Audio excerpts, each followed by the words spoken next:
Whispers of the Night. Chapter 1. The Invitation. Daniel Carter, an American journalist specializing in paranormal investigations, frowned as he opened his mailbox and found an aged envelope. There was no return address, only a single word on the front. Must be seen.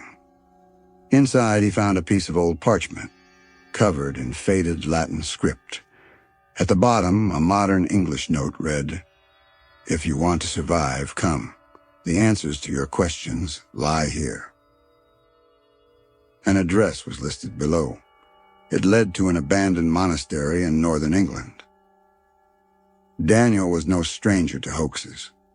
Over the years, he had investigated countless claims of hauntings and supernatural occurrences, most of which turned out to be fabricated. But something about this letter felt different. He did some research and found that the location was St. Alban's Monastery, a place rumored to have been deserted since the 1800s. Legend spoke of its last residents, monks who had vanished without a trace. The next morning, Daniel set off, bringing along Lucy Morgan, an expert in ancient texts. They had worked together before, and she had a keen ability to decipher forgotten languages. As they traveled, an eerie silence settled over them. Their phones lost signal, and the roads became increasingly desolate. When they finally arrived, the monastery loomed before them, its stone walls etched with strange symbols. But what unnerved them the most was the faint whispering emanating from inside. Chapter 2. The Lost Priest and the Ritual. Venturing inside, Daniel and Lucy discovered old manuscripts belonging to Father Alistair, the monastery's last known inhabitant.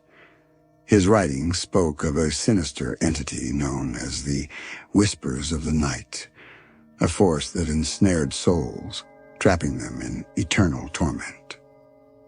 Suddenly a door creaked open on its own. A woman stepped out. She introduced herself as Elena Vasquez, a medium. She had been waiting for them. "The monastery is cursed," she whispered. "Tonight the whispers will return. If we stay here until dawn, we may either uncover the truth or become part of the legend." As night fell, the air grew heavy. The walls trembled, doors slammed shut on their own, and shadows moved without a source. Then the whispers grew louder. "You came, but you will not leave," Lucy gasped, clutching her head. "These whispers? This is not Latin. It's something much older." Just then, they stumbled upon Father Alistair's decayed body, still seated in a prayer position. But his lifeless eyes were open, and his lips were moving. "Listen to me. Leave before it's too late." But the doors had already locked behind them, and the shadows were closing in. Chapter 3. Trapped. Daniel, Lucy, and Elena huddled together, staring at Father Alistair's corpse in horror. His empty eyes fixated on them, his lips forming trembling words. "It's too late.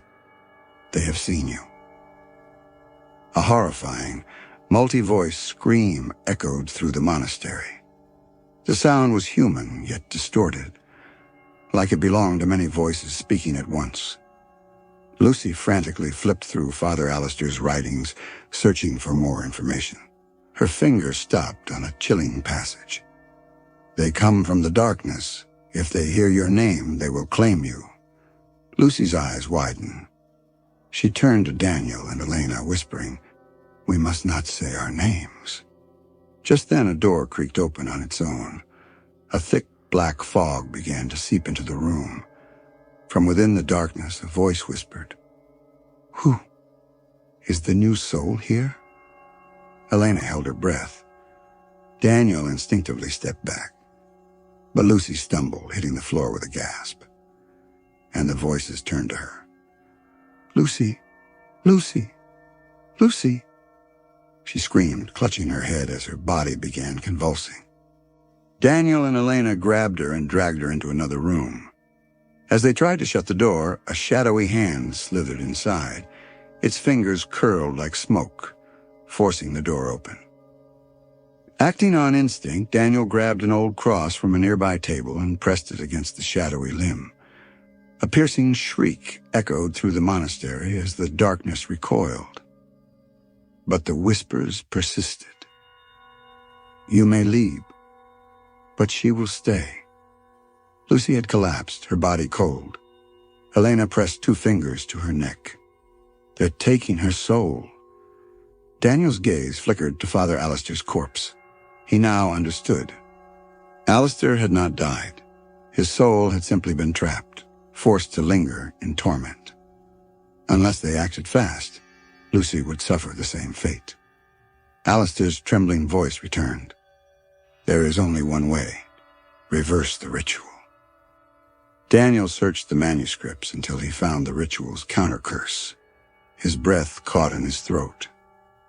Someone had to stay behind. Elena hesitated, then quietly stood up. "I'll do it," she whispered. Daniel started to protest, but they had no time. The whispers were closing in. Elena inhaled deeply and began chanting in an ancient, forgotten language. Daniel lifted Lucy into his arms and ran toward the monastery doors. But they were sealed shut. Just as he feared all was lost, Elena's voice rang out, "Take me, but let them go." A moment of silence. Then a bone-chilling scream tore through the air. The monastery shook violently. The doors burst open, and Daniel dashed out into the night, carrying Lucy. He turned back just in time to see Elena swallowed by the darkness. Her final whisper echoed through the air. "Go and never return." Chapter 4. Eternal Silence. As dawn approached, Daniel and Lucy finally reached the nearest village. The townspeople gasped when they saw them. Mr. Alban, the old man who had warned them before, staggered back in shock. You made it out? But how?" Daniel, exhausted, shook his head. "Elena saved us." Mr. Alden's face paled. He whispered, "Elena?" Daniel nodded. "She stayed behind to stop the whispers." Mr. Alden took a slow, trembling step forward. "That's impossible," he said. "Elena Vasquez disappeared into that monastery 30 years ago." Daniel felt his blood turn to ice. Lucy, still trembling, pulled out one of the old manuscripts from her bag. On the last page was a list of names, people who had attempted to escape the monastery over the years. At the bottom was Elena Vasquez, and beside her name, a single chilling sentence.